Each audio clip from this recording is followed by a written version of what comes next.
Ms Hodson-Thomas, could you please stand and state your full name?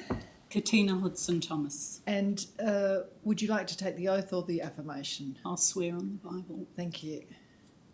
Hold the Bible in your right hand and read out aloud the oath. I, Katina Hodson-Thomas, swear by Almighty God that the evidence I shall give to this commission shall be the truth, the whole truth, and nothing but the truth. Thank you. Please take your seat. Yes, Mr Evans. Thank you, Commissioners.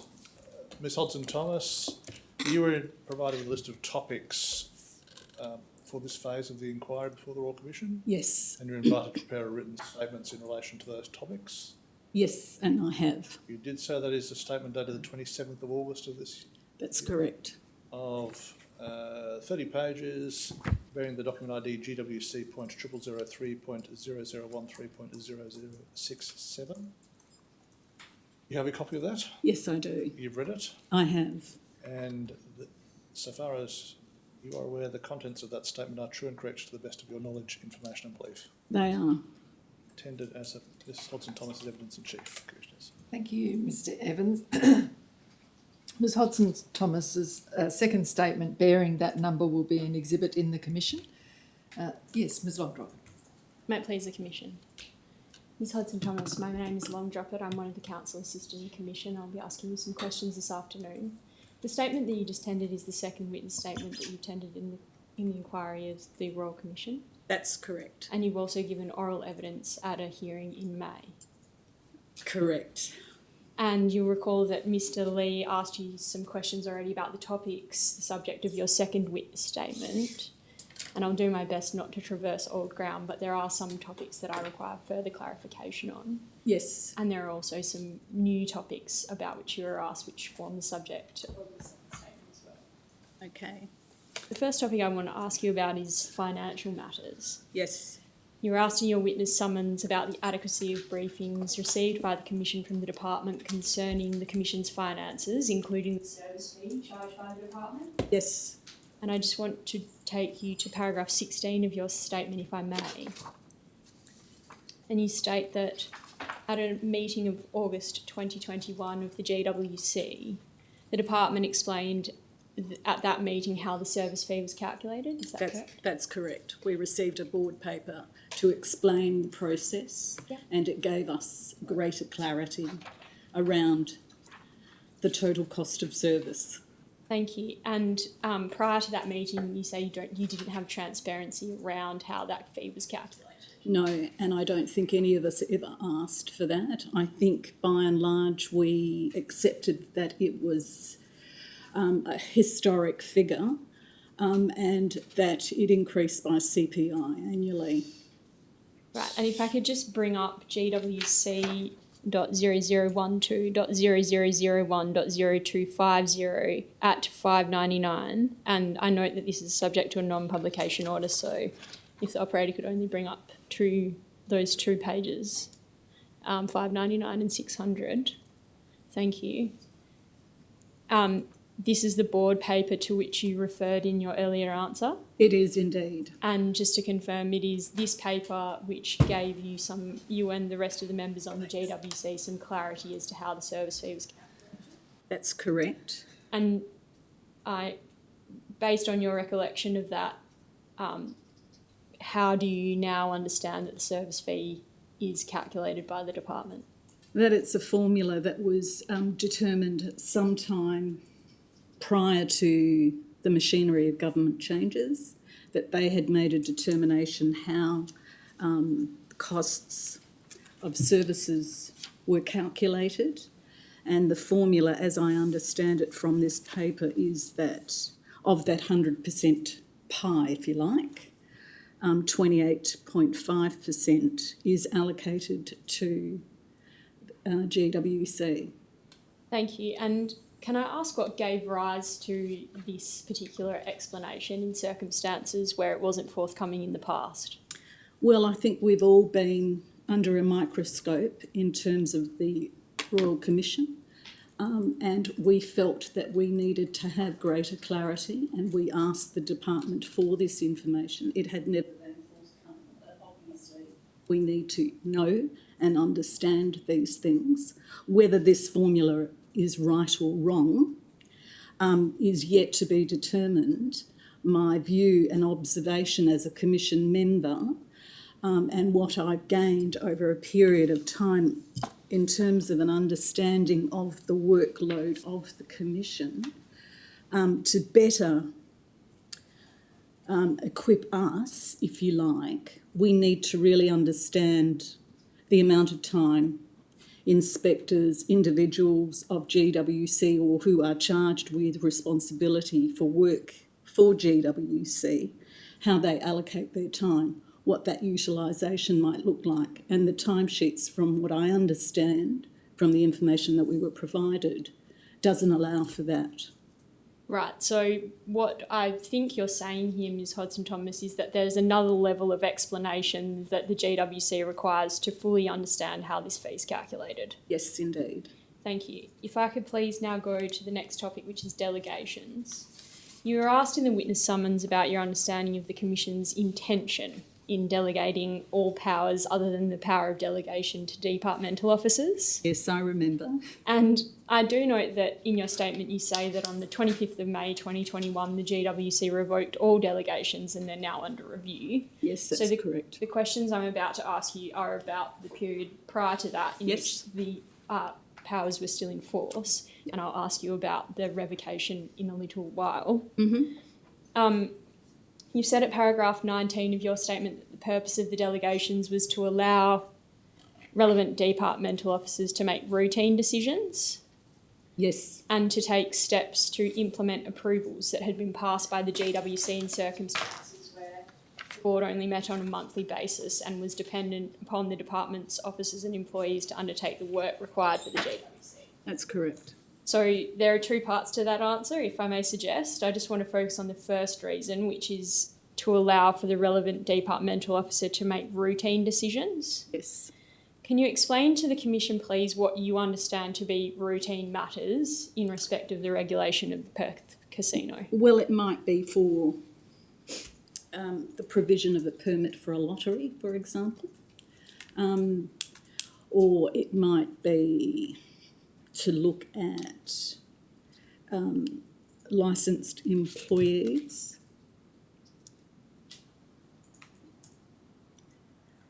that needed to be expedited in a timely fashion. Right. And those are in respect of particular issues, but was there a policy, an overarching GWC policy that identified the specific issues that were classified as routine and able to be approved under the exercise of delegation? I can't recall whether we actually had a document. There probably is one, but I have been inundated with documents in the last 24 hours and trying to get my head across all of those. Right. But my recollection on that, I can't. You can't recall? No. Right, so I want you to assume that there is no document that has an overarching guide as to what might be a routine matter. And in those circumstances, would you agree that in practice it was left in the hands of the relevant departmental officer to make the value judgment as to whether something was routine? That's correct, but they always came back to Commission meetings each month for either noting or if we had further questions or whether we were unhappy with something, we would be able to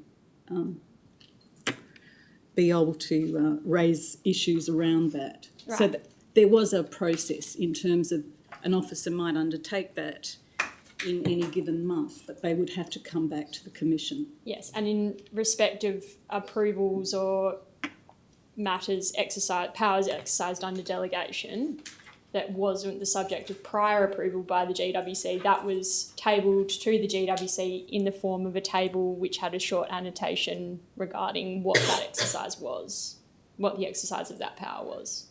Can you just run through that again? You lost me. Sure.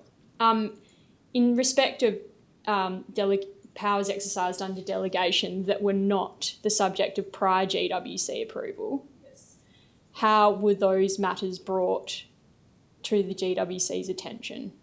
they would be brought back in a board paper describing what the delegation, that specific delegation was. Right, and you've described this in your evidence, your oral evidence just now, but at 22 of your statement you say the expectation was that any exercise of delegated power would always be reported back to the GWC. Correct. And in your view, what were the implications of a failure by a departmental officer or the chief casino officer to report an exercise of delegated power back to the GWC? That would be very poor performance, but how would I know if they didn't report it back? And if the GWC later became aware of an exercise of delegation without meeting the requirement of reporting back to the GWC, what would the consequence of that be? I would imagine there would be serious consequences, but I'm not, it's never occurred, certainly while I've been on the commission, that I'm aware of.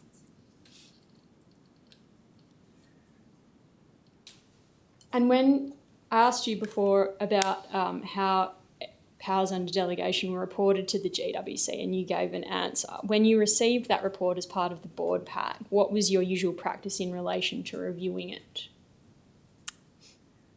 Board pack, I would read the board pack ahead of the meeting. Yeah. As I said in previous evidence, it would either come up on my iPad and I could make notes and annotate anything that I had issues with, questions, or I would sometimes download it to my laptop. But yes, I'd read through those papers diligently. And in respect of the approvals that have been exercised under delegation without prior approval of the GWC, in your time on the GWC, you say you didn't have cause to raise any queries in relation to that exercise, those exercises of power. No. And you didn't have cause to revisit any decision made under delegation. We may have revisited it, but I can't recall any specifics.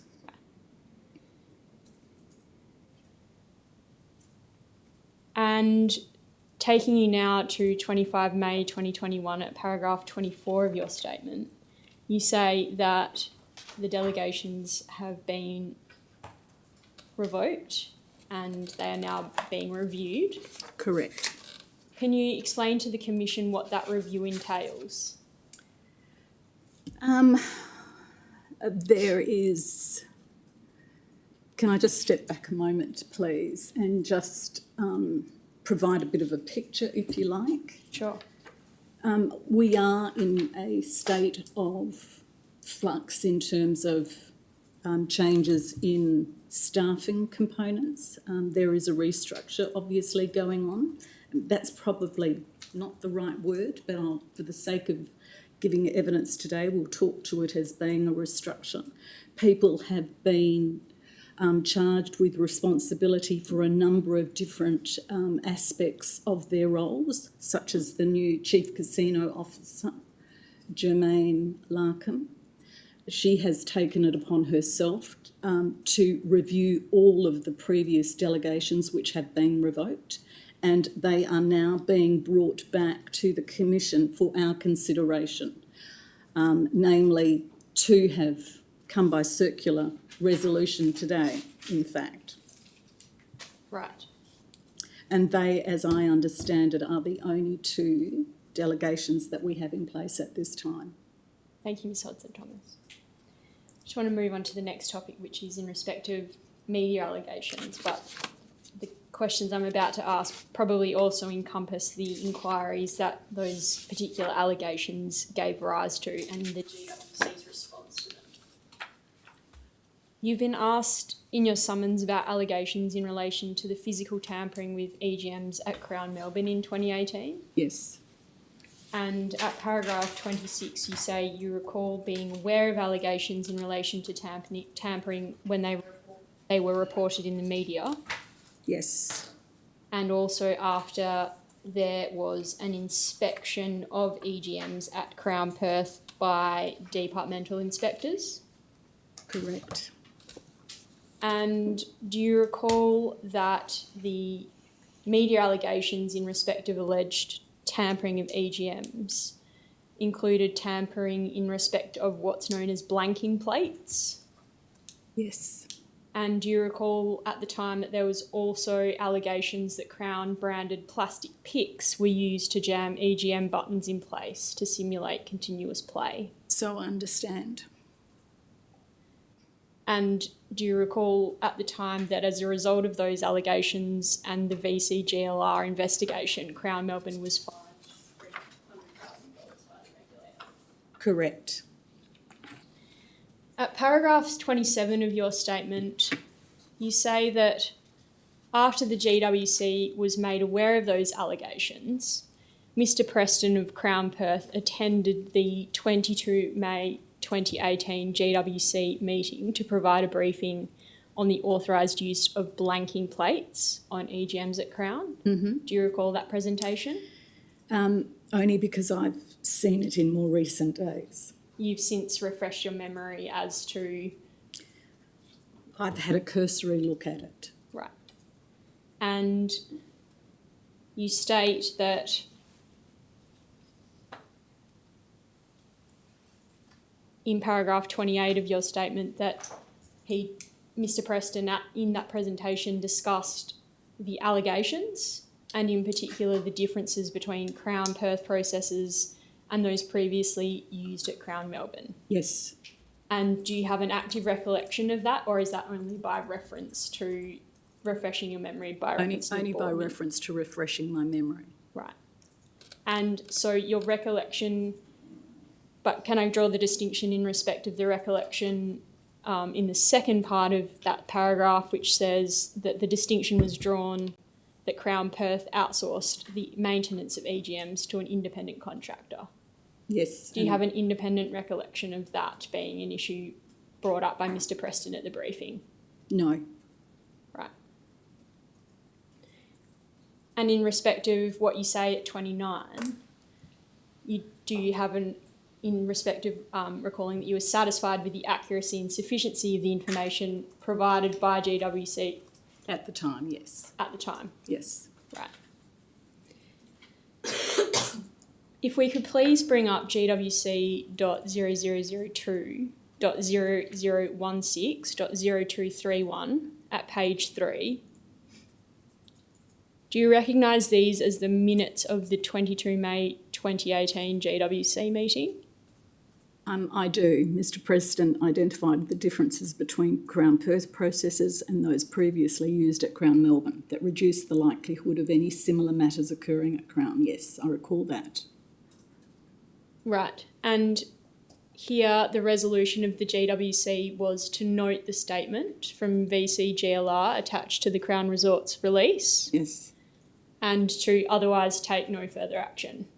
That's correct. And am I right in saying that at paragraph 30 of your statement, that in addition to being satisfied with Mr. Preston's presentation at the 22 May 2018 GWC meeting, that those understandings you identify in numbered paragraphs 30.1 to 30.4 gave you comfort in the GWC's decision to simply note the VCGLR statement? That's correct. And at the point of choosing to simply note the report at 22 May 2018, to the best of your recollection, there were no outstanding matters in relation to EGM tampering at Crown Perth? None that I can recall, no. Right.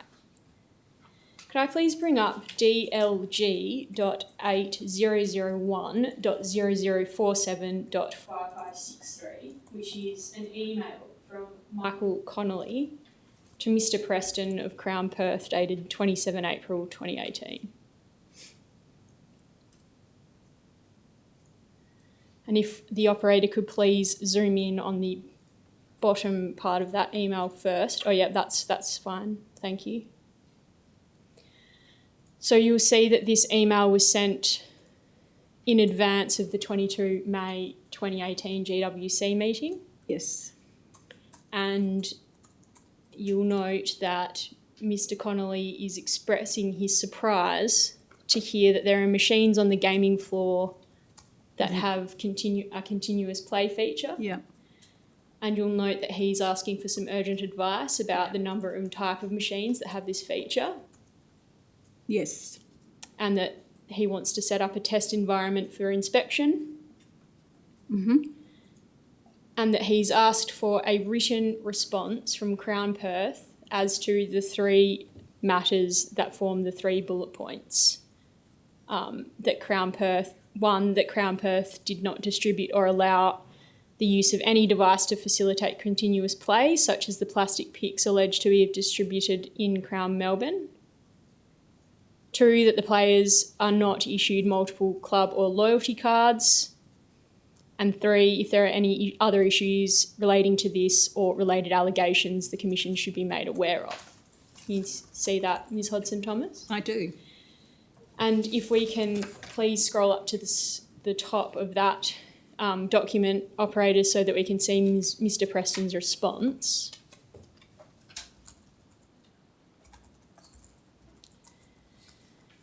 You'll note that he responds also on the 27th of April 2018 and says, I confirm I will attend the GWC meeting to present on the issues below and on the outcome of the blanking buttons matter.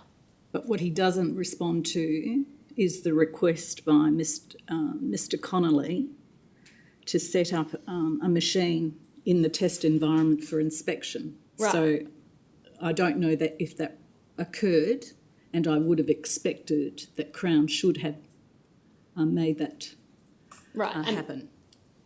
Thank you, Ms Hodson-Thomas. And also you'll note that this does not provide the written response that Mr Connolly is requesting in his email below. Yes. So... And I'd also point out we're not privy to these sorts of emails, so this is the first I've seen of it. Right. And that, perhaps you've preempted my next question, was do you recall either Mr Preston or Mr Connolly bringing to the GWC's attention that there was still matters outstanding in respect of EGMs at Crown Perth at the 22 May 2018 meeting? No.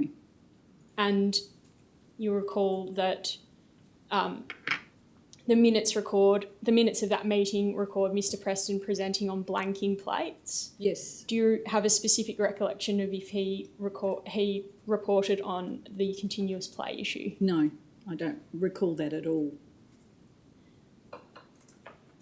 You don't, sorry, to clarify, you don't recall that, That he talked about the continuous play. No, I have no recollection of that. Right. But you do have a recollection of him talking about blanking plates? More so because I've seen the documents. Right. Thank you.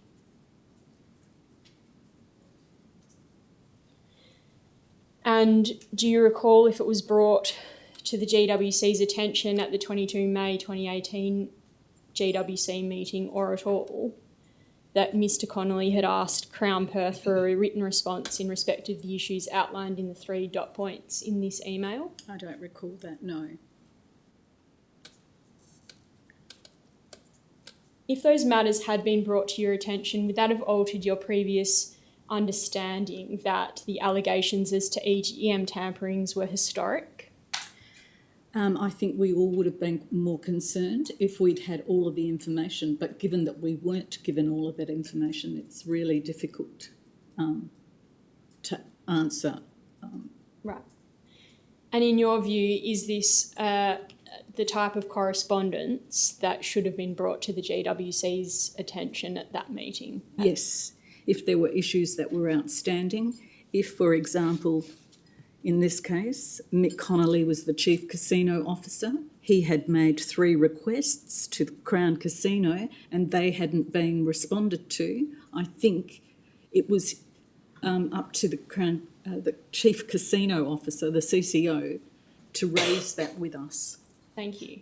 Now, if we could bring up CRW, this is subject to a non-publication order, so please, if the operator cannot put it on the public screen. CRW.708.002.4274. Now, this is Crown Perth's response to the email of 27 April 2018, and you'll note that the correspondence is dated 11 July 2018. So after the May meeting. After, yes. Yep. And it says, we refer to your email dated 27 April 2018, and it gives a detailed response in respect of those queries outlined by Mr. Connolly in that email. Yep.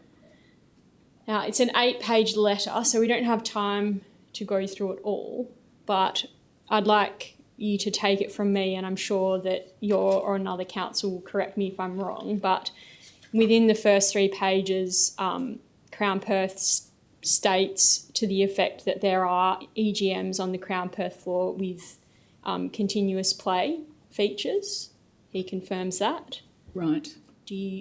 Is that a matter that should have been brought to the GWC's attention? I would have to go and review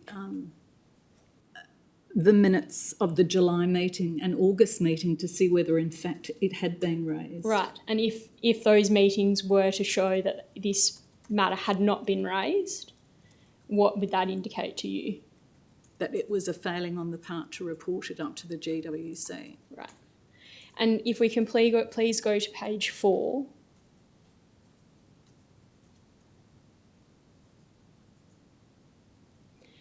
And, excuse me, at the bottom of that page, it says, following your inspection of the above game types. Sorry, I'm not sure. Sorry, Commissioner, I'm not sure to the extent to which I'm able to read this out in circumstances where it's the subject of a non-publication order. I'm unaware of why it's subject to a non-publication order, so it might be better simply to ask Ms Hodson-Thomas to read that portion of the... Thank you, Commissioner. So it's the document last you're couple of referring to. paragraphs? Yes, the last couple of paragraphs.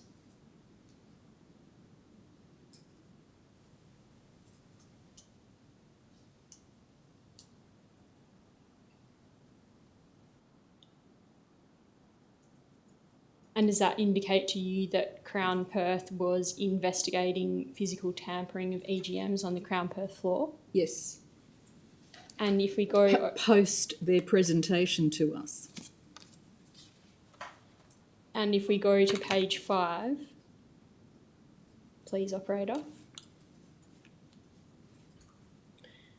And underneath the heading Gaming Machine Department Findings, you'll note that there is the second dot point. Can you just note that? And then after Internal Audit Department Findings, the second dot point. Mm-hmm.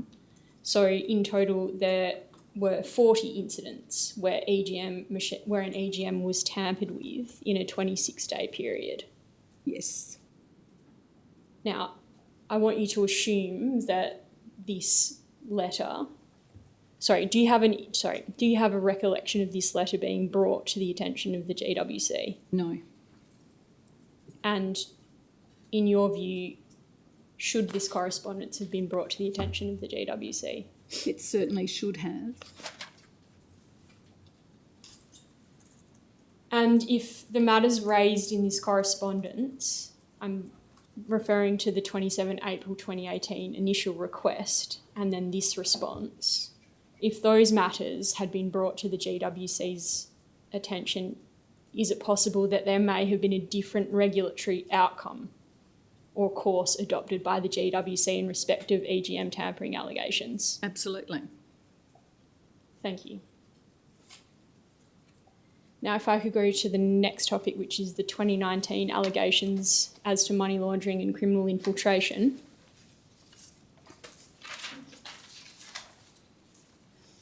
This is a line of questioning in relation to the 60 Minutes program Crown Unmasked. Yes. Which aired on 28 July 2019.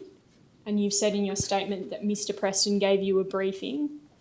Correct. At the 27 August 2019 meeting. And I note that you say you recall Mr. Preston's messaging was that those claims were unsubstantiated. That's correct.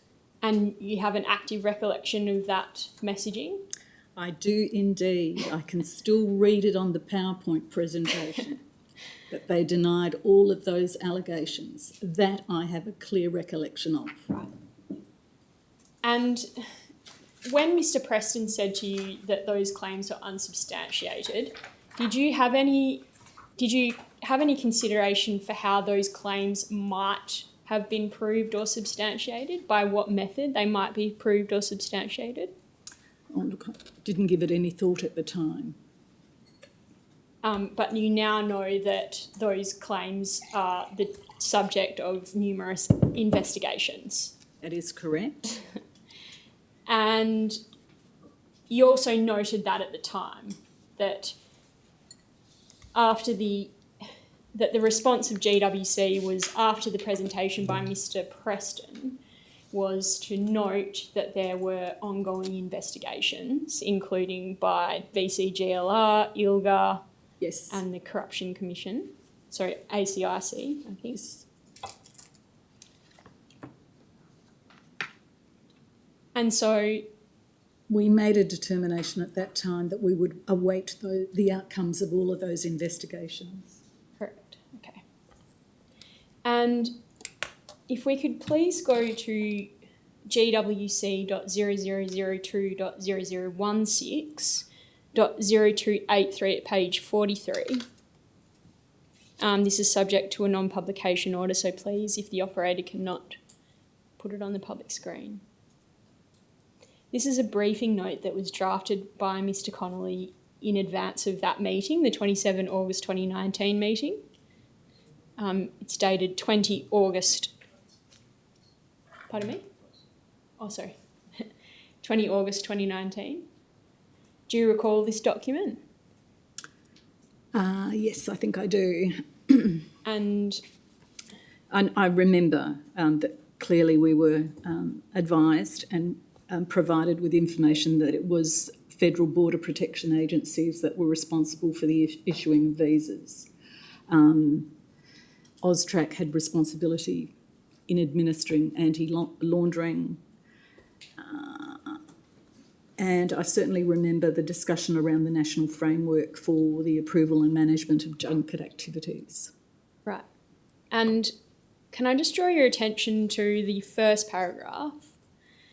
The second half of the first sentence, which is, it is probably timely to review current processes and potential improvements to reduce regulatory risks presented by this activity. Mm-hmm. And so do you understand here, Mr. Connolly, to be recommending a review of regulatory processes? Indeed. Right. And if we go to the next page, please, operator. And can I just ask you to note that? If we go to the next page, the fourth paragraph, it says, the Commission's position on junkets and international players has not changed for several years, and given the recent media interest and allegations relating to some players and the source of their gaming funds, it is perhaps timely to review the current position, and if that approach meets the policy and enforcement requirements of the Commission in 2019 and beyond. Mm-hmm. Do you also understand this to be, in essence, recommending a review of regulatory processes in relation to junket oversight? Yes. But the GWC did not resolve to undertake a review of that kind after receiving this report. If I can just go back to the first page. Sure. Operator, It was a paper for discussion, obviously. Yes.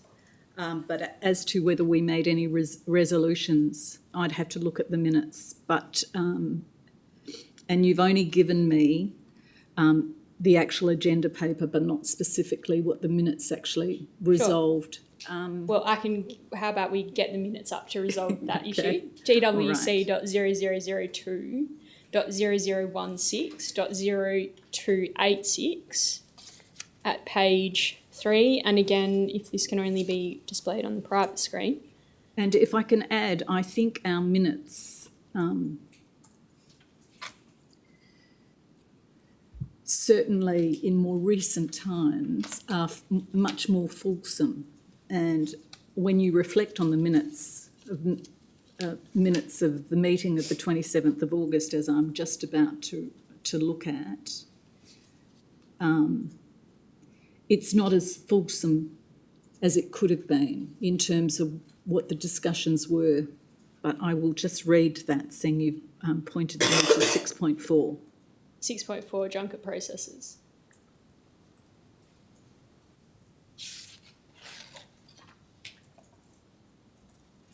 Is there anything after this page, or is that just the resolution? We can go over to the next page to see, but by my memory, that's the only resolution Right, in relation okay. to this. Yeah.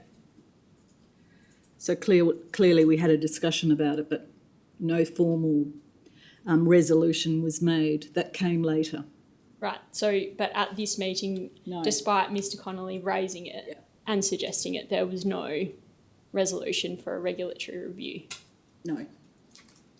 And just in respect of the quality of the minutes, was it the usual practice for minutes to be circulated for members to confirm and have input on before they were signed in advance of the next meeting?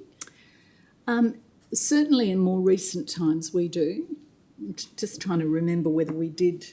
I think over the last 18 months, I'm sure that the minutes are actually provided to us prior to the meeting, so that if there are any amendments, they can be resolved ahead of the meeting. Right. So, but for example, if we could go to page 1 of this minute, please, operator. The first agenda item of this meeting was the confirmation of the minutes held at the prior meeting. Yeah, And that is a standing agenda item at the GWC minutes. that's correct. So each member who was in attendance at a GWC meeting, it would have been their usual practice to confirm the minutes of a meeting held in the previous month. You've lost me there. Okay, so what I'm trying to establish is that We made a determination ahead of the meeting that we confirm those meetings. Minutes weren't confirmed until the actual meeting, and they always appeared in our board pack. So I would get August minutes.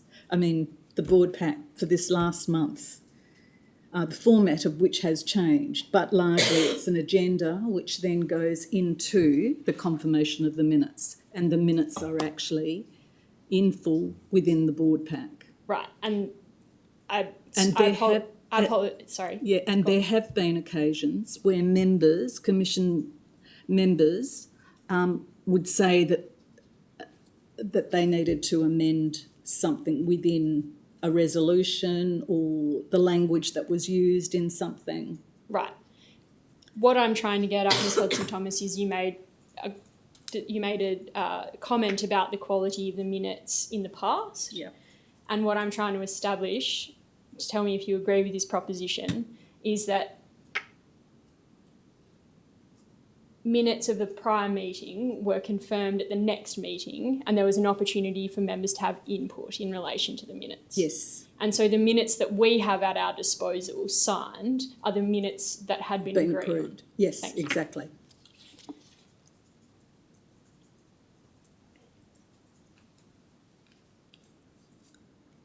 Right, and the next topic I'd like to ask you about is in respect of the Australian Commission for Law Enforcement Integrity, the Operation Angove report, and our recent discussion may have some relevance to this. You say at paragraph 45 of your statement that on the 15th of September 2020, you received an email from Stephanie Rhincastle. Now, I understand Stephanie Rhincastle to be both the departmental employee but also the executive assistant of the GWC. One of them. One of them, right. And was she at the time usually responsible for circulating board papers and minutes? Stephanie was a new addition to the team. Yep. My recollection of Stephanie was that she came on around about that time, and they were doing a roster where we would have Emily 1 month, Stephanie the next, Joss the following month. In more recent times, it's only been Emily. But yes, on this occasion, I remember receiving this email from Stephanie, and I also remember the attachment of the Angove investigation report, which I read. Right. Which you read, and you say you noted that the outcome of the investigation was that there were no findings of corruption in relation to the three matters you've identified at numbered paragraphs 46.1 to 46.3. Correct.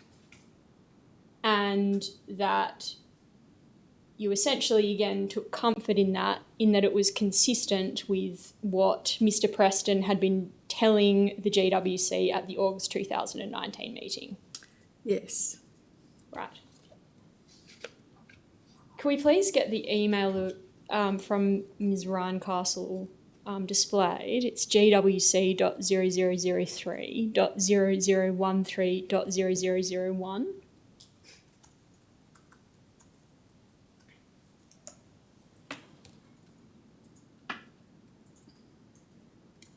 And this is the email that's attached to your statement?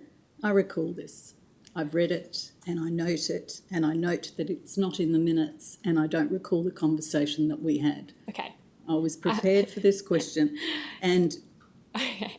it really is a red flag to me now when I read it and also note that it's not in the minutes. You're stealing my thunder, Ms. Hodson-Thomas. If we can just take it back one step. Just for the purposes of the Commission and the public, you'll note that at the bottom of this page of this email, it says, please also... Sorry, let me take it one step back. Ms. Ryan-Castle has provided the agenda papers for the September 2020 meeting available as an attachment in a Dropbox file. And then she said that there's a letter attached to the email, and that letter also, as part of that letter, is the Operation Angove report. Is that correct? That's correct. And I'm not sure I saw the letter that was attached, but I have a clear recollection of reading the Angove report. Sure, I hopefully can refresh your memory in a Okay. second.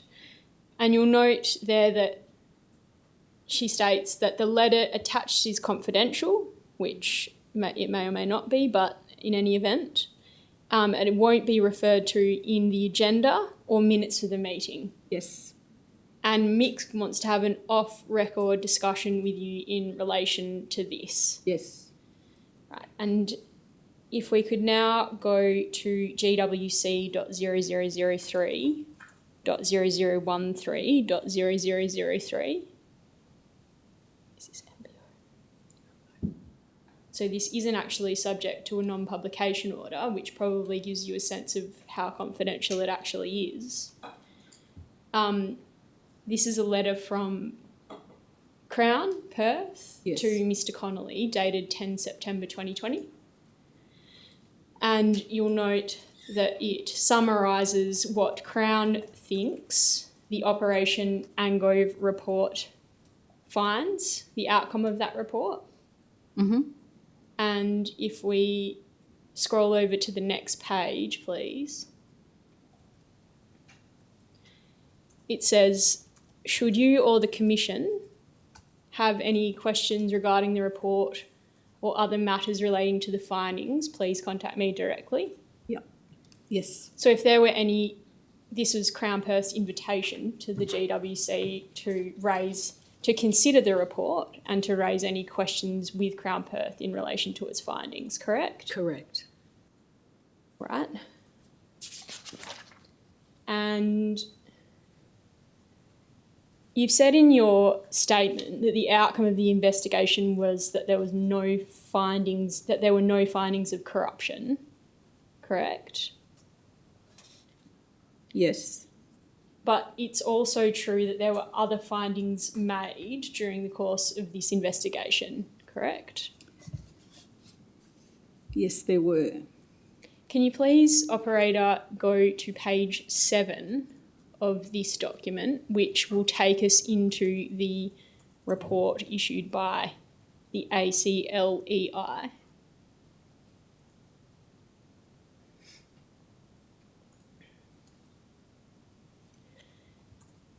And starting at the third paragraph, it says, while we do not find evidence of corruption in relation to any of the 3 corruption issues, we did identify the following.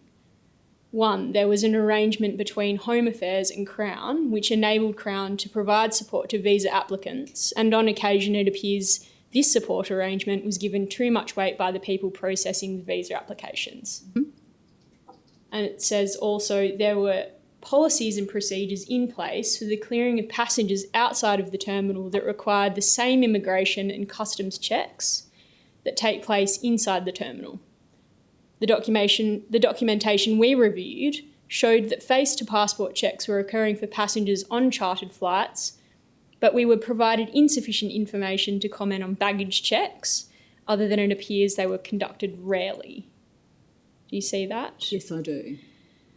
And it says, the last paragraph says, while none of these issues with administration are synonymous with corruption, poor or lax governance can create a corruption vulnerability. Accordingly, I have raised each of these issues in this report for the attention of Home Affairs and the ABF. Mm-hmm. Right. Now, were these, when you read this report, were those matters of concern to you?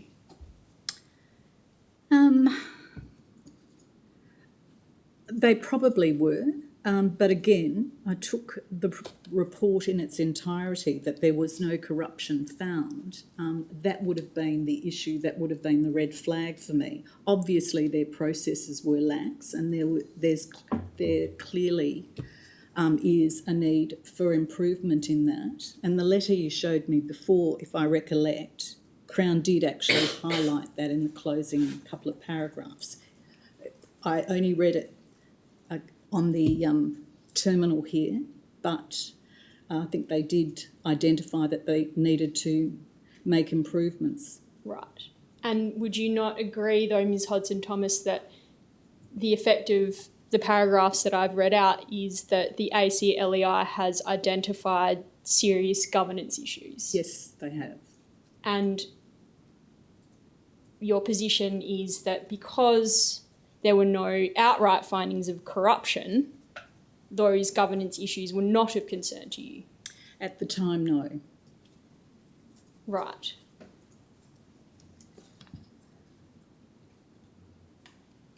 And do you consider that those matters as to the serious corporate governance issues were relevant to the suitability of Crown Perth to hold a casino licence?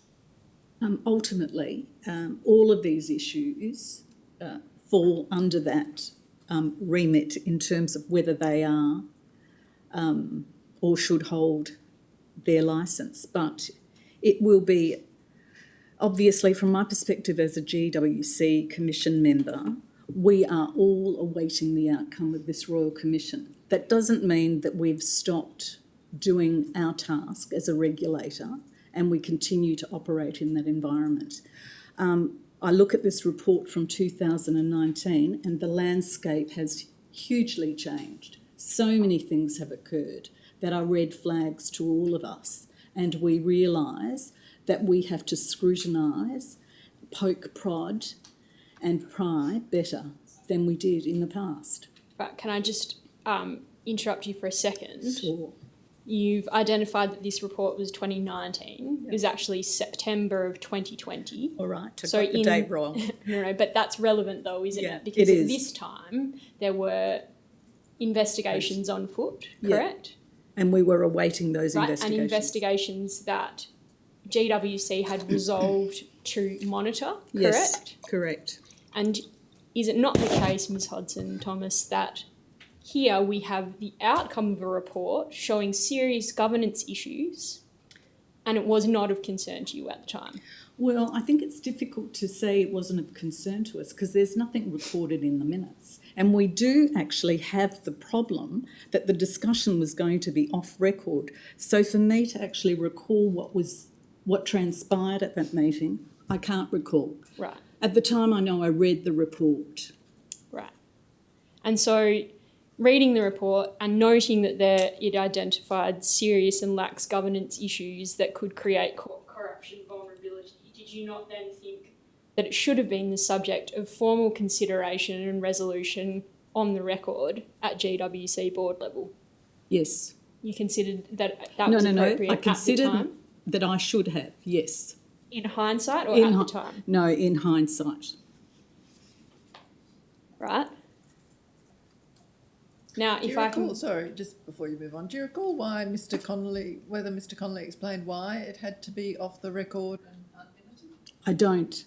And actually, when I read that email, it was like a red flag to me. But at the time, I probably would have gone to that email and looked cursorily at the email, downloaded the board pack and looked at the attachments.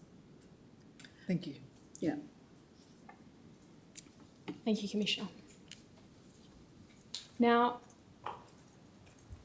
you'd say that there's no minuting of a discussion about this report, but That I can recall, yeah. do you recall a discussion at that meeting? I can't recall, I'm sorry. Is there any reason to think that it wouldn't have been discussed at the 22 September 2020 meeting?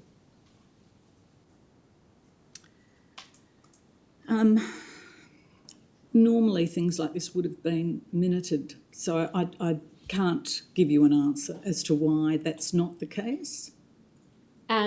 But it not being minuted would be consistent with the intention expressed in the email that it be off the record, correct? Indeed. So we can't rely on the minutes as an accurate representation of what was discussed at that meeting. Quite possibly not. Right. And I just want to delve into that a little bit further. So, in circumstances where at the 27 August 2019 meeting it was decided to note and monitor particular investigations. Just stop there for a minute. Sure. Which meeting? 27 August 2019, where Mr Preston gave the presentation in respect of the 60 Minutes allegation. Yep, got it. Right. Got that Sorry, there. I know that there's a few things in the timeline. Yes. Was it not then incumbent upon the GWC to formally consider this report Yes, and for that consideration to be on the record absolutely. and for there to be a resolution about what the GWC was going to do in respect of it? Indeed. And failing to do that denied the public the opportunity to scrutinise any GWC consideration of this report. It could be argued that's the case.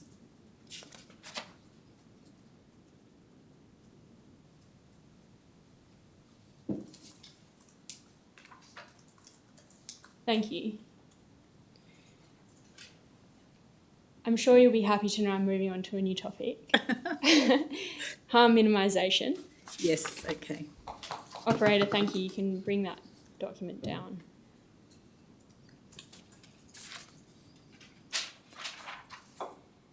So you've been asked about harm minimisation in your second witness summons. I have. Are you aware generally that the Commission's inquiring into this as a topic of Yes, I am. interest? Yes.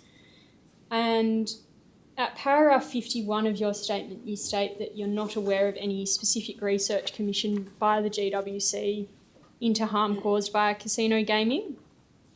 Is that correct? I understand that research is undertaken, but not specifically that we've commissioned, no. Right. That you have a general understanding that there's research out there, Yes. including that published by Gambling Research Australia. Yes. And in the course of your research and having regard to the research published by Gambling Research Australia, are you aware that the last report published by GRA was in 2016? By GRA, Gambling, Research Australia. that the last research that they had undertaken, what specifically to? Harm minimisation? Just in general, the last report. Look, I think it has been dated. I did actually look at the website this morning, just out of interest, because I was particularly interested in something a colleague had told me recently in relation to the uptake in gambling during COVID particularly. And there is a paper on that, but I can't recall the 2016 research. Right, and you say that you are generally aware at a high level that there is a low level of problem gambling prevalence in Western Australia. As compared to other jurisdictions. And are you aware that the last time statistics were published in relation to the prevalence of gambling-related harm in Western Australia was in 1999 by the Productivity Commission? It's a long time ago. So you're aware of that? No, I'm not, but that is a long time ago for statistics like that to have been published. So do you agree then that there is a limitation to the extent that you could rely on that level, that understanding as to the prevalence of problem gambling in Western Australia? Well, we do see statistics in our board packs each month in terms of the number of people that attend the casino, disorderly behaviour, those that are ejected, problem gamblers. That comes up monthly for us to review. As to doing a deep dive and looking at trends across the years, that's never happened, although we have asked for that, but it's not been forthcoming. And I would contend the reason that that hasn't been forthcoming is that the GWC is under enormous pressure at the moment, and they have not been able to respond to all of our requests. When you say we've asked for that, is that the GWC has asked Crown Perth for those statistics? Sorry? No. Or we've asked GWC to provide us with the trends. Right. The information is provided to them. You could probably map it in a graph or a line graph, if you like, to show what the incidence is. I mean, from my perspective, to get a really good understanding of these things and to do a really good analysis of other jurisdictions, I'd like to see the trends over the period of time, particularly during COVID, even when the casino operated to a lesser extent during those restrictions, to see, because we did note revenue's gone up, and how does that relate to the number of people at the casino? Yes, there's room for trend analysis to be done. Right. But it hasn't to this date. So that was my next question. To date, that trend analysis hasn't been undertaken. And that trend analysis has also not been undertaken in respect of the Responsible Service of Gambling Statistics that Crown Perth reports to the GWC on a monthly basis? Yes. Right. You say you've started to sit on the committee of the PGSSC, the Problem Gambling Support Services Committee? Yes, that's correct. I've only attended one meeting. Right, so it may be that the extent to which you can assist the Commission in... is limited, I would limited. Suggest. So in respect of...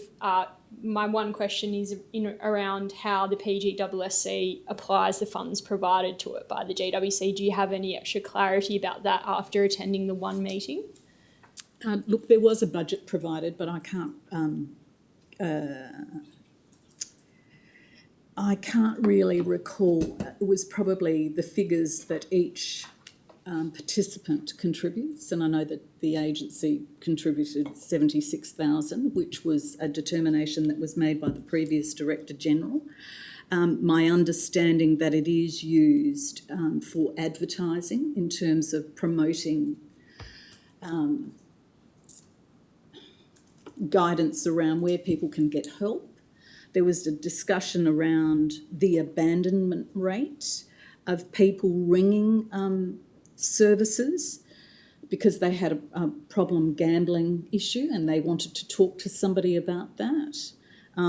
That's as much information as I can give you. Right, and I note that the GWC has now requested that the PGSSC report to the Commission on a monthly basis. That's correct. And that report would include some of those statistics that you referred to about abandonment and so forth? One would hope so. And it's probably the appropriate place to ensure that proper research is done about problem gambling. Right. And the people that fall into that category. and how best we can assist. Right, and you're aware that the PGSSC was established in 1995? Yes, So from 1995 until July 2021, the GWC has not had any input from the PGSSC at its meetings. it appears not. If I can just add there, because I think moving forward it's important for the commissioners to also understand that, as I talked about a restructure earlier, Erin Gauntlet has, and we approved this at our last meeting, has been charged with chairing that committee, and I get the impression that she will be a very good chair, understands the need for the commissioning of research. I know that there are discussions with Curtin University regarding research, and I also sent an email to the executive officer after my first meeting, subject to some discussions that we had at GWC that related to the time spent of individuals on the casino footprint, that the casino had reduced the number of hours from 24 hours to 18 hours. And I've got to say, when I heard that, I was staggered. I cannot, for the life of me, imagine even anyone wanting to be on the casino floor for 18 hours.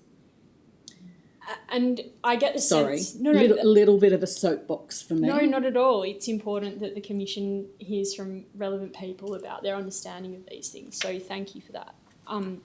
What I'm hearing from you is that those statistics were in some ways enlightening and in other ways shocking. Do you think that if the GWC had access to statistics like that, either from PGSSC or from Crown Perth, and I know that they are now reporting, but prior to 2018, that could have helped, of course, guide policy decisions? Oh, of course, we'd be better informed. And it would be, I would argue, evidence-based, so that you could actually, when you changed a policy, that you could rely on that evidence to substantiate those changes. Right, and I will come to policy changes, one particular policy change, which I'm sure you're prepared for me to ask you about, and how that may or may not have been evidence-based. But just quickly, just to run through, and perhaps a yes or no answer in relation to these could assist us to motor through. Mm-hmm. You have identified at paragraph 70 the times at which the GWC might commission an expert report. Yep. Yes. And you've sorry. identified the time that might happen is in relation to EGM certification. That's right. Right, and so just by way of clarification, the GWC in your time has never sought the input of an expert on gambling addiction. Not that I'm aware of, no. And in your time on the GWC has not sought the opinion of an expert in relation to the addictiveness of EGMs. Not that I'm aware of. And never sought the expert opinion in respect of any policy changes that might have had a harm-related consequence. Not that I'm aware of. And so is it a fair characterisation that, say, prior to July 2021, and I know that there are changes that are being made, that GWC has had an incomplete picture as to the nature of gambling-related harm at the Perth casino? Yes, I would say that we do have an incomplete picture in terms of those trends that I talked about.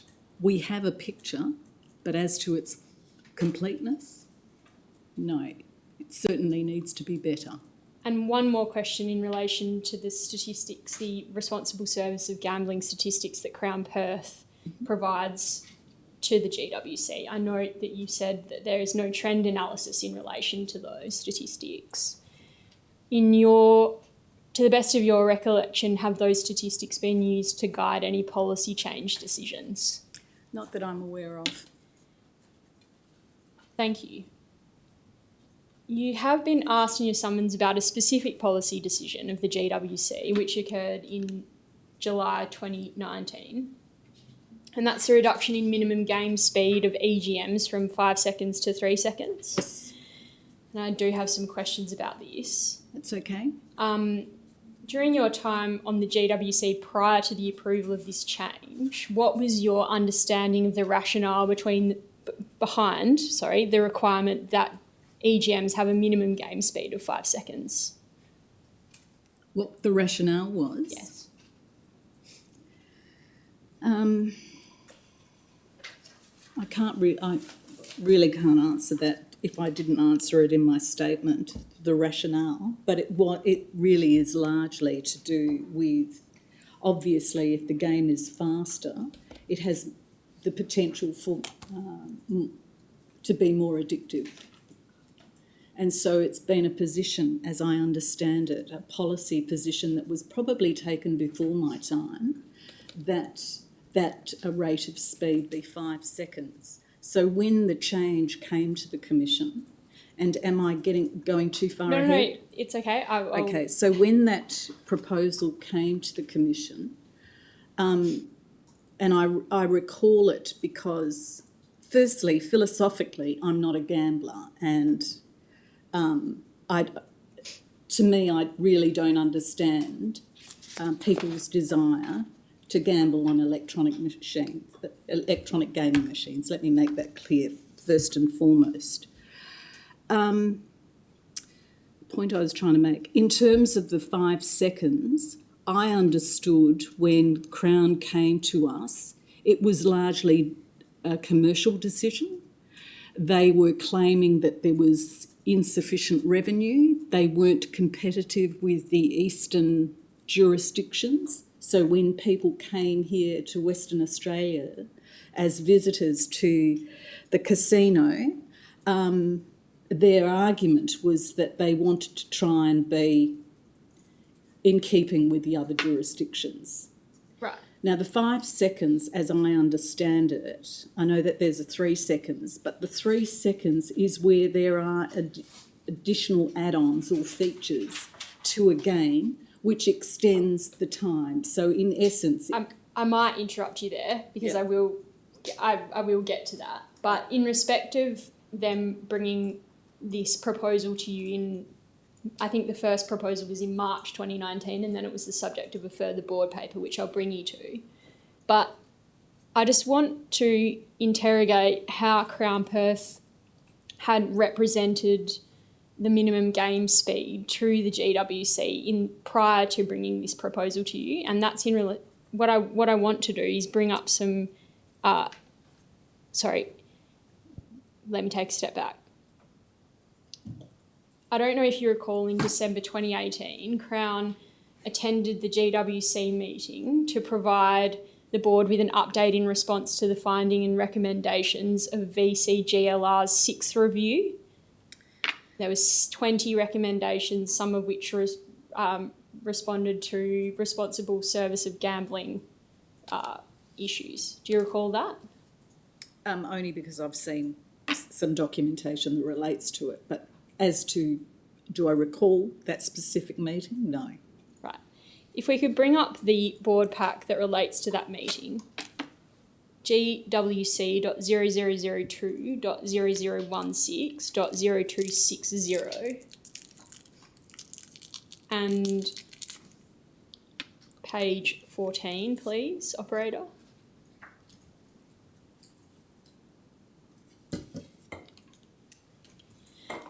You'll see that this is a letter which is essentially a submission, and it's from Crown Perth to GWC because Crown Perth's been asked to provide a detailed submission of its responsible service of gambling and the applicability of RSG-related recommendations to Crown Perth. Do you see that, Ms Hodson-Thomas? I do. Is this ringing any bells for you now that it's in front of you, or not really?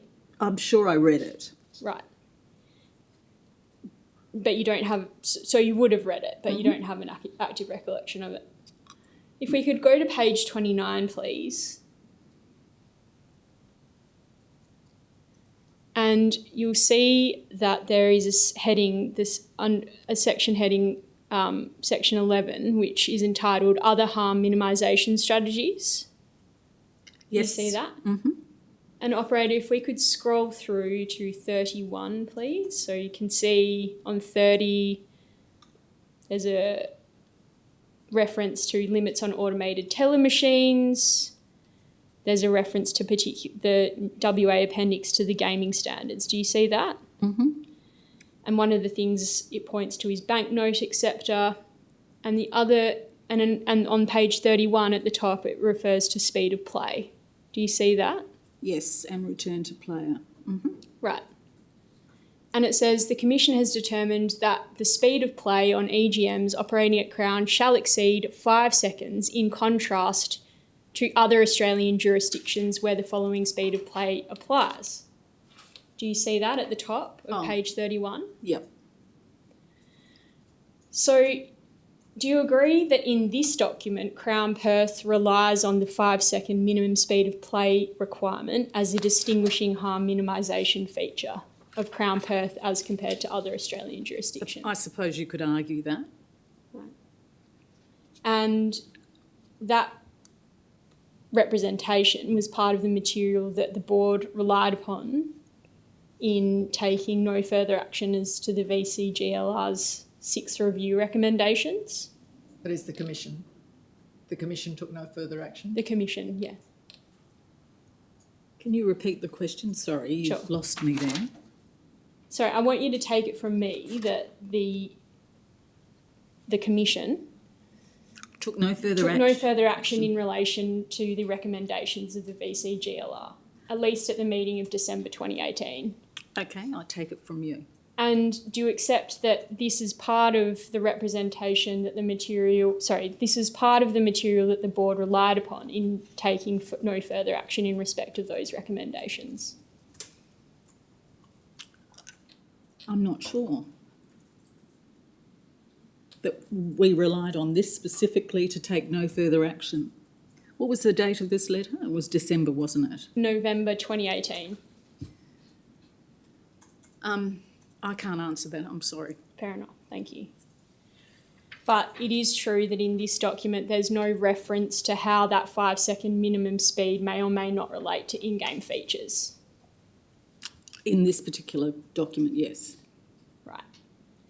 Now, if we could then move forward to March 2019 when Crown Perth first makes a submission to the GWC board in relation to the reduction in minimum game speed from 5 to 3 seconds. And if we go to GWC.0002.0016.0268 and go to page 77, this is the March 2019 agenda paper from March 2019, okay. Yeah. It's a submission from Crown as the initial submission from Crown as to reducing the minimum speed of play. If we could go to page 77, please.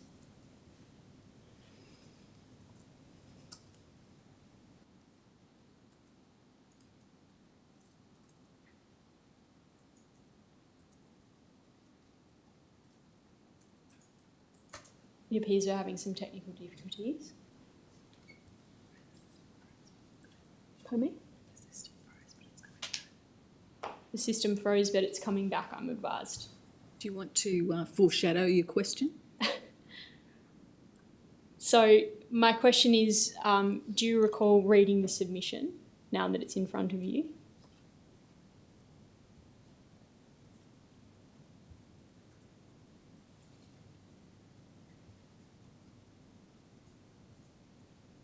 I do recall it. I think, as I said before, the argument from Crown was that they weren't competitive, so this is just an extension of that. Yep. And if you go to page 81, I think that confirms what you've just said, which is that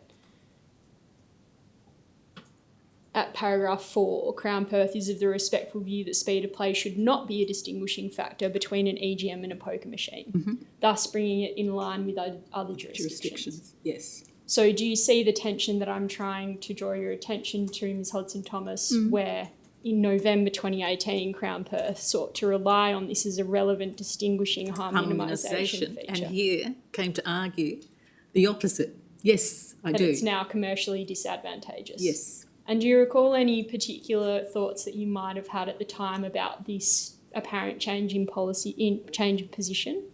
Look, my position at the time was that I didn't want to see a reduction in the speed. I did agree to it on the basis that I understood that all of those, what did I refer to them as before, features extended the game. And that was my understanding.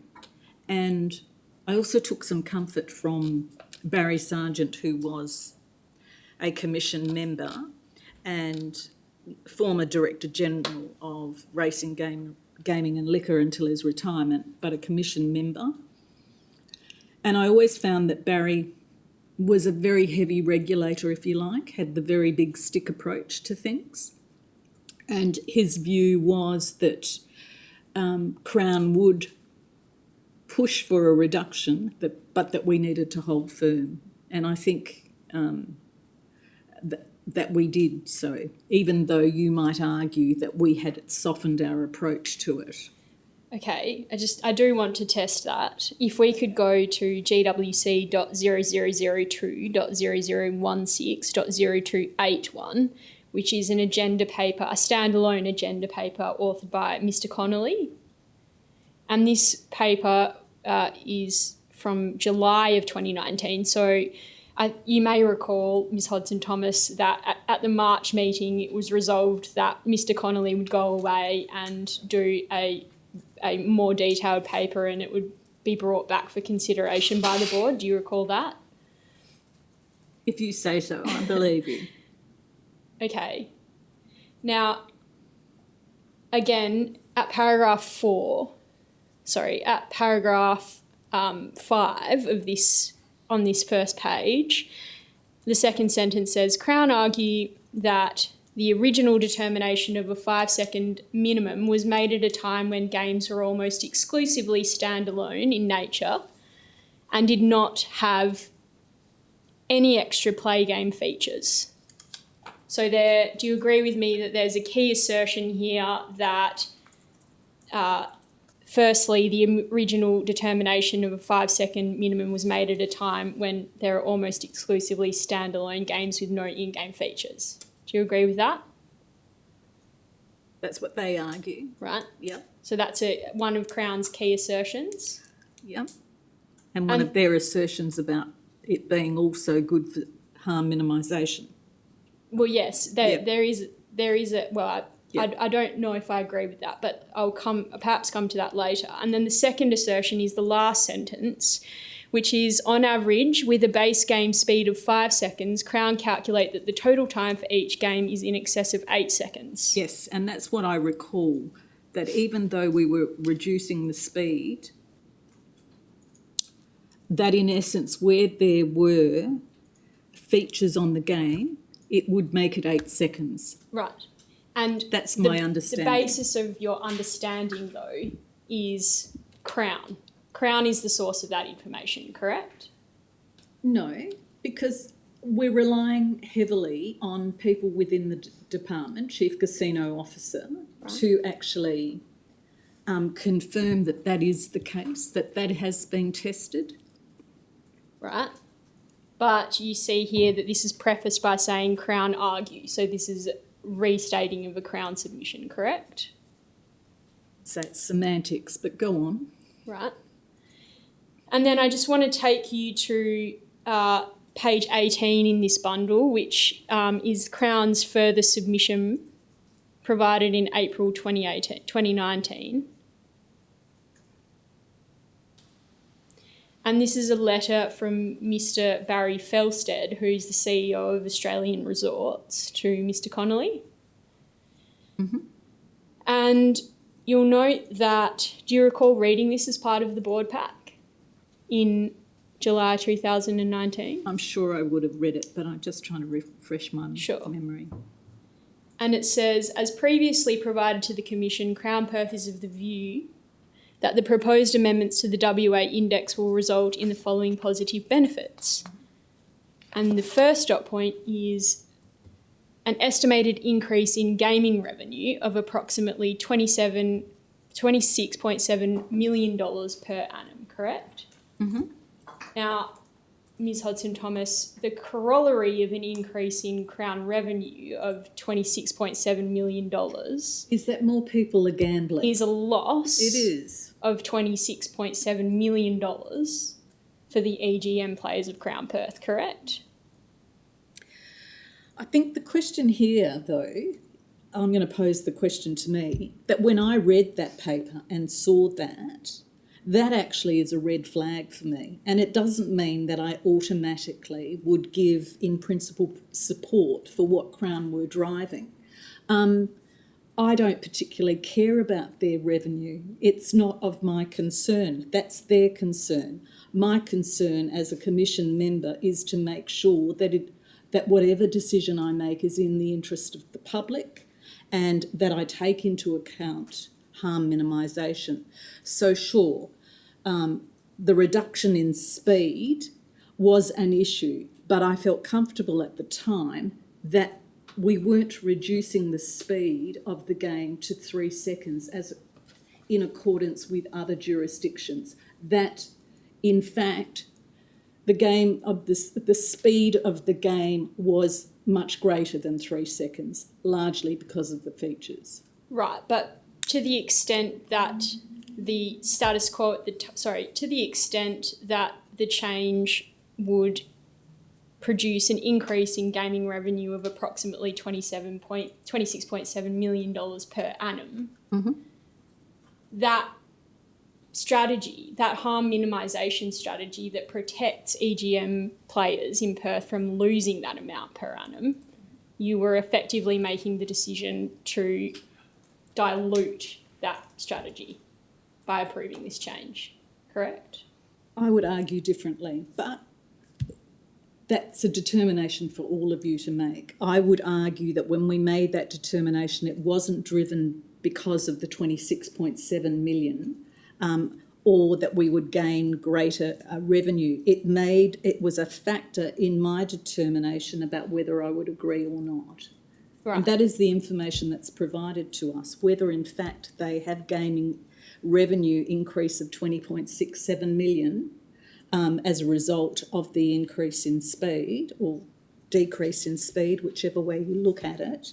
I don't have the answer to that. Right, and I just want to ask you two more things about this. If I could get the minutes of the July 2019 meeting up, GWC.0002.0016.0285 at page 2, and you'll note the discussion that was noted and the resolution, which incorporates that change in respect of games which have an in-game feature, which you've been discussing. Now, I drew your attention earlier to two of the key assertions made by Crown. Firstly, that the percentage increase in EGMs with in-game features has significantly increased since the policy was first adopted. Do you recall any independent interrogation of that assertion during this meeting? No. And the second assertion as to the average time played and how that time was calculated by Crown Perth, do you recall any independent interrogation of that statistic at this meeting? I'm sure that it had been done, but I don't recall. Right. And am I right in thinking, based on your answers as to independent input, there was no input from a gambling addiction expert as to how rate of play might influence harm minimisation? None. And no input in respect of how in-game features might increase addictiveness? No. And so, in hindsight, do you accept that in relation to the GWC's approval of this change, there was an inadequate consideration of harm minimisation? We could have done better, obviously. We could have actually looked at further evidence, but clearly we didn't. Right. And the final thing I want to ask you about this is, if you go to GWC.0002.0016.0318, please, operator, at page 4.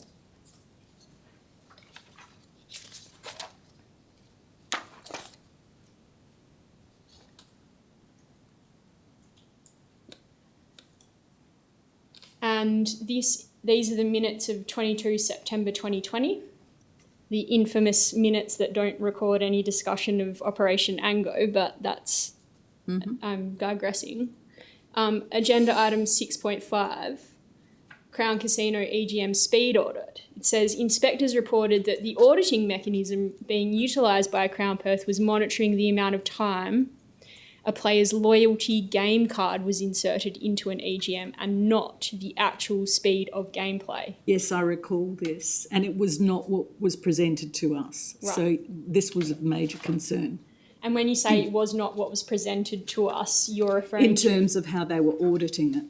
And was it also not what was presented to you in respect of the submission to change the minimum speed of play in 2019? I would argue that that is, yes, the case. Thank you. Now, just one more question and then I will let you go, or I'll hand you over. Don't, Ms Hudson Thomas, don't. Getting very excited. A bit cruel to you, but Just a couple of quick questions in relation to conflicts. You say that Mr Connolly reported his friendship with Mr Murray at the October 2020 meeting. That's correct. And is that when you became first aware of that Yes, friendship? it was. And at the time, do you recall whether you considered that friendship to be appropriate? Look, I think I was a bit stunned to be advised that, but Perth is a small place and people go to school together and find themselves in all different walks of life, and mixed background was such that he would have had contact with a number of people. But yes, I was surprised by it. And we were advised by the DG, Duncan Ord, that he had subsequently done some follow-up in terms of propriety regarding the relationship. And at the time, did you consider that a friendship of that nature might have compromised Mr Connolly's ability to perform his role as chief casino operator independently? On reflection, I think there's the perception that it could well have done that. Thank you, Ms Hodson Thomas. Commissioners, I have no further questions. look, we might take a 5-minute break, just simply because I know that the operators, if we're going to go beyond 4, need to have a break. We may not go beyond 4, but just in case, we'll take 5 minutes now. The hearing will adjourn for 5 minutes until 25 minutes to 4. All rise.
Thank you. Please take your seats. Commissioners, I seek leave to ask questions. Thank you. Ms Hodson-Thomas, my name is Winton and I appear for the Crown Group. Just want to ask you some questions in relation to one topic. You recall my learned friend took you to the Operation Angove issue and the report that was produced. Yes. And there was a suggestion that within that report there were some governance failures that were identified which you thought were perhaps a red flag in respect of Crown Perth's suitability to hold the licence. It may have been inferred that way, yes. Do you recall that the findings that my learned friend were referring to were actually findings in respect of things like baggage handling and things of that nature? I would have to go back and really thoroughly read the report, but I recall at the time it was as you have articulated. And do you recall that, or do you accept that those sorts of governance failures are really failures that sit with entities such as the Australian Border Force and Home Affairs rather than Crown Perth? On all of those fronts, yes. And so would you accept that to the extent that governance failures were identified, they really don't bear on Crown Perth's suitability? Very true. Thank you, Commissioners. I have no further questions. Thank you, Mr Winton. Yes, Ms Seward. I seek leave just a few questions, Commissioners. Ms Hodson-Thomas, my name is Seward and I appear for the department. Yes. You were asked some questions about the Problem Gambling Support Services Committee that you're recently sitting on. Yes. And as I understand, it's a new practice that's been established that the department in their agenda packs for you each month will include a paper on the activities of the committee. That's correct. And at the board meeting you had last week, there was a paper regarding the Problem Gambling Support Services Committee in that pack. Yes, correct. In addition to information in the board packs, one of the requirements for the GWC is to prepare an annual report each year. That's correct. And that annual report is provided to Commission members usually around August of each year in a draft form. That's right. We read it and can make comment on it. Yes. And then it's tabled in Parliament sometime later. Yes. And is it fair to say that part of the annual report, there's usually a section in there concerning the activities of the Problem Gambling Support Services Committee? Yes, that's correct. Now, you will also ask some questions about harm minimisation and the various research that has or has not been conducted. And you were referred to some 1999 research. I think that was the question that was posed to me, yes. And is it your recollection or understanding that that research, it was a Productivity Commission research that was done in 1999? I think the barrister actually referred to that. Yes. And are you aware that in 2010 there was a review by the Productivity Commission, and as part of that review they looked at the 1999 research? No, I'm not aware of that, but thank you. So you're not aware that they reviewed an update and said that it was appropriate in all the circumstances at that point to still rely on that research? Right. So that wasn't something that's been drawn to your attention to No. date? Okay. Thank you very much. No further questions, thank you. Yes, Mr Malone. Thank you, Commissioner. Mr. Thomas. Malone, I appear for Mr. Connolly. Right. I've just got a question in relation to a table that you were shown by Council Assisting, and I'll bring it up for you for your assistance if we may. It's CRW.708.002.4278.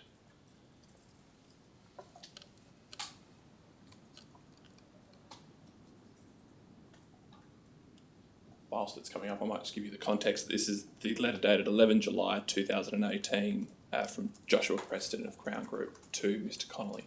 Right. I may need to read that number again as it's not coming up. It's CRW.708.002.4278. There we go. And do you recall seeing this table earlier today? In the questioning, yes. Yes. And you see how that table refers to circumstances or instances at which various chips or PICs or different devices being used in the EGMs themselves? Right. It says clip pin, plastic card, credit card, plastic wedge, thin foreign coin, plastic tag. Yes. As I understand it, your evidence earlier today was that you hadn't seen the contents of this letter, and that this, I don't recall having seen this, no. no, and that the contents of this letter hadn't been passed on to you prior to you seeing it today. I don't recall having seen it, no. No. And I'm about to take you to another document, but before I do, I'll just get you to clarify, if I may, your recollection now. Do you recall the 2018 August meeting of the GWC? Do I recall it? No. No. I'll take you now to GWC.0002.0016.0239 _0012.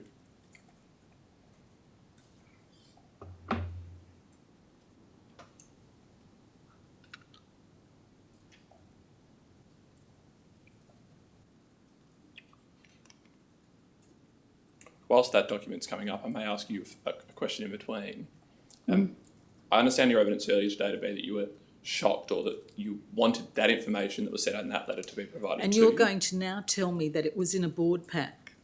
I'm not going to do that, no. What I'm going to do is show you the agenda paper, and it's specifically item 5.4. And you'll see there that the DDGR to provide a verbal update on the VC-GLR investigation into the use and distribution of PICs on electronic gaming machines at Crown Melbourne. And the update will include information relating to the relevance of this issue at Crown Perth. Yes. Right. So that was an update provided by the DDGR following receipt of that letter.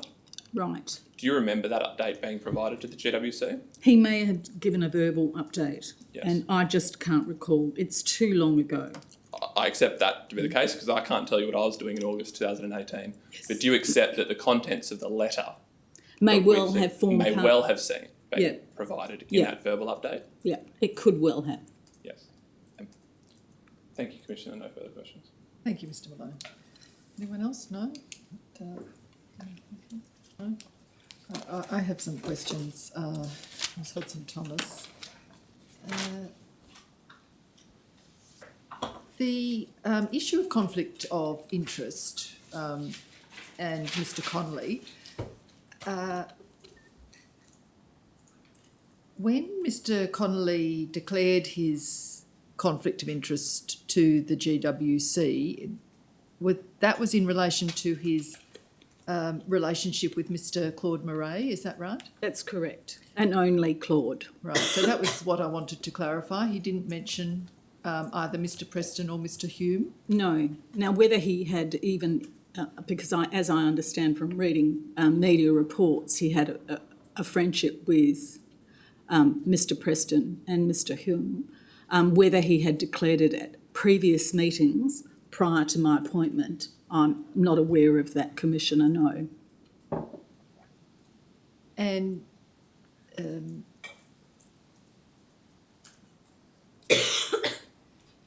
in respect of GWC's current processes and conflicts of interest, not of GWC members but of departmental officers, yes, or GWC officers, is there a form for officers, say the inspectors and the CCO, to complete? Look, I don't know the detail of that. I do know that the Acting Director General, Lainey Chopping, has put in different processes and has greater expectations. And I understand that staff now have to advise and put in writing those declarations. Whether it had been done formally previously, I assumed it had, but I can't confirm that. In respect of the reduction in the speed of play, the rate of play, did you understand when the GWC considered that submission that it was also considering a submission for the deletion in the prohibition on multi-line playing? Can you say multi-line Yes. playing? Did you appreciate that there was, I think it's clause 4 or paragraph 4 of the WA appendix to the National EGM standard, which used to prohibit multi-line playing in EGMs in Western Australia? No, I don't recall that, Commissioner. And so do I gather from that you don't recall the GWC agreeing to remove that prohibition? No, I don't recall that we agreed to that, no. In respect of the reduction in the rate of play, that's the otherwise known as speed of play, can I just get your understanding of what it means? So, in respect of an EGM with in-game features, what is the minimum speed of play, as far as you're concerned, on a losing game? So what is the minimum time it takes to play the game from when a patron presses the button to when they can press the button again if they have lost on that game? I can't answer that to that level of I just really don't have a frame of reference for that, Commissioner. I would assume it was the full 5 seconds, or longer, but I don't know the answer to that. So I won't ask you any more questions about that, but what is then your general understanding of what the GWC approved as the minimum rate of play in an EGM with in-game features? From start to finish? Yes. Yeah, so when I'm assuming, and don't forget, I think I've said this here at the Commission before. Oh, sorry, I apologise for No, that. that electric gaming machines are almost a foreign device to me, but I'm assuming that somebody sits in front of it and presses a button, and from the start of the balls, not rolling down because that's prohibited, but where they flip across, that from the start of that to the completion of that, it should be between 5 and 8 seconds. And is that why you say that even with the approval that has been given, the rate of play in Western Australia should still be higher than interstate? Yes.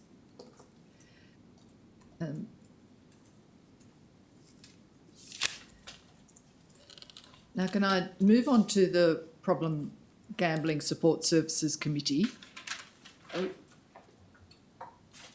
What do you understand to be the relationship between that committee and the GWC? Well, I now understand that, they should be reporting up to us, and whilst, as one of the barristers has already pointed out, there is information in the annual report, in the period that I've been on the GWC, there's certainly not been a great deal of reporting up. Now, whether, in fact, because I'm not sure when the chief casino operator, whether he, in fact, sat on the committee and perhaps might have given a verbal report, but I do recall when Duncan advised us, I think it was earlier this year, that he'd given approval, or maybe it was the latter part of last year, it's all a bit of a blur, about the approval of the $79,000 from department funds to go into that committee. I was going to ask you about that, but so I will in a moment. Can I just explore further your understanding about the relationship between the two? The Commission's heard evidence from another GWC member that quite recently in 2021, the GWC has received a briefing paper which identifies the Problem Gambling Support Services Committee as a subcommittee of the GWC. Is that your current understanding? Yes, that's more recently. Yeah. Yeah. So prior to that, did you have any understanding of the relationship between the two organisations? I knew it existed, but what the relationship should have looked like, no. And in light of the fact that you've now been told that it is a subcommittee, has the GWC done anything about, for example, delegating any powers to it? No, not that I'm aware of. I think I mentioned earlier in my evidence today that Erin Gauntlet, and we gave approval for this, in principle support for her chairing that committee moving forward, and that the meetings would be more frequent and that there would be a proper reporting mechanism to the Commission. So do I gather from that that it's perhaps in its the directions from the GWC to the Problem Gambling Support Services Committee are still in their sort of fairly early days? Yes. And in respect of funding, do I understand what you're saying now is that Mr. Ord determined how much and authorised the contribution of the GWC to that committee in the past? That's correct. He didn't bring that to the GWC for our ratification, if you like, endorsement.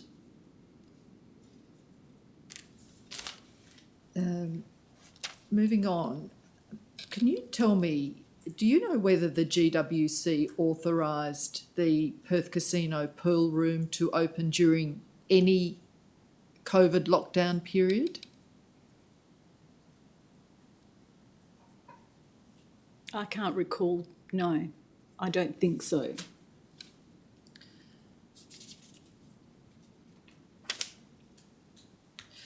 You mentioned very early on in your evidence that there were two delegations. Did I hear you correctly? Could you just identify what those two are? Well, that was a Rotary resolution today, and it came to our Commission meeting on the 27th, a proposal, and it was just two delegations. One was for being able to, within each month and meeting, for the Chief Casino Officer to approve somebody that would be applying for a permit or a licence. And the other one was to do with electronic gaming machine software, where there was a fault, and we limited it only to where there was a fault, then that could be conducted as a delegation. By whom?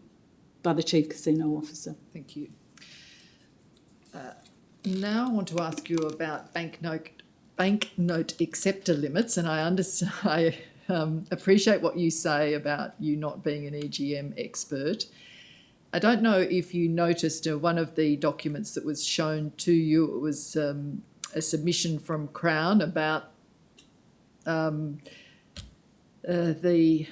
harm minimisation practices that existed at Perth Casino, and it said that in respect of EGMs, the banknote limiter at Perth Casino was $100. Right, so Were you aware of that, that the most that a patron could put into an EGM was $100? no, I wasn't aware of that. Thank you for bringing my attention to that. What I was going to ask you was whether you were aware that there was a different banknote limiter for EGMs as opposed to fully automated table games. No, I don't know the answer to that, Commissioner. I'm sorry. No, that's fine. And then lastly, Ms Hodson-Thomas, I just want to give you, the Commission wants to give you the opportunity to say anything you would like to say about what you see as the current and future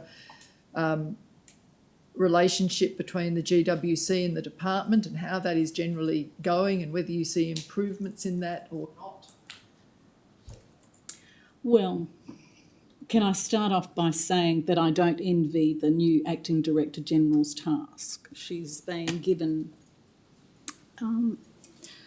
a terrible set of circumstances to administer, As to our relationship with the agency, I think that broadly speaking, all commission members sitting around the board table are very respectful of staff and the work they do. They're under enormous pressure, obviously, to produce documents for the Perth Casino Royal Commission, and they're working tirelessly, and we're very mindful of that. I see in the new Acting Director General that she has very much a regulatory hat, and that she wants to raise the bar, and in doing so has a high expectation of us as well. The relationship, obviously, between the Acting Director General and Commission members is fairly, I'll use one of your words, infancy, if you like. In relationship building takes time to build trust between individuals. I think we're working as a collective, trying very hard to respond to the circumstances of the many inquiries that have been undertaken. And I've been a keen observer of the Royal Commission. I make it part of my daily task to read all of media extracts, which I actually share with Commission members. The agency, well, GWC, doesn't provide that as a service to us. I have raised that as a matter of course, because I think it's very important for us to be across all of the issues. Have I covered enough? Is there anything out of that you... It's really your opportunity to speak to us. That's what I want to do. My observation is that we're working in a framework that's outdated. I think I may have said this at my last appearance, that there is significant need for reform. I think the Director General is conflicted in that he's not only serving the GWC, but he is serving, or he or she is serving many aspects, given the composition of the department. There's certainly significant room for improvement. Understanding how and what inspectors do, for example. I think other Commission members probably raised the issue that an inspection at a casino cannot be compared to an inspection perhaps of the licensed premise. And drilling down into timesheets, for example, getting an understanding of the utilisation of staff is really key, I think, in working out what the total cost of service is. In fact, I don't think we have a true picture of that. In respect of the inspector's work and the audit program, what is happening in that regard? In this respect, for example, has the GWC made any decision as to whether there's a need or a requirement for an audit program of the RSG program, the Responsible Service of Gaming program, or the AML CTF program? So has there been any movement there or not? I think there's certainly been movement there. Whether there's been any papers that have come before the Commission, I can't recall having seen them in the recent months, but certainly they're matters for actioning. I think the way the structure of the board papers this last meeting was a significant improvement. I mean, obviously everything was done as it always was and there was no change, but there's been considerable effort in refining the board packs, and I was very impressed. I mean, obviously it's a moving feast, but you can see that there's a lot of work that's being undertaken behind the scenes. I think one of the other issues that we face is the loss of corporate knowledge. And as I've already mentioned, you have a new Director General acting in the role, Chief Casino Officer that comes out of water regulation, Erin Gauntlet, who is, I would describe as a competent senior public servant who comes with great governance skills, but none of them have gaming experience. There's attrition in the department, and I think it was expressed that departmental morale's low, and that is of concern. So those are risks to GWC that we need to consider, and how we can best support staff as well as do the role of regulator as well. Thank you, Ms Hodson-Thomas. Mr Evans. Ms Hodson-Thomas, that concludes your evidence this afternoon. Because Commissioner Owen is not with us, there is the possibility after he reviews your evidence that he'll have a question or two. I very much doubt that you'll be required back here. It is possible you'll be asked to provide an answer in writing to something, but in any event, I will leave the summons in place just in case you are required back. So thank you very much for your assistance, and we will adjourn until 10 a.m. tomorrow morning. All rise. Thank you.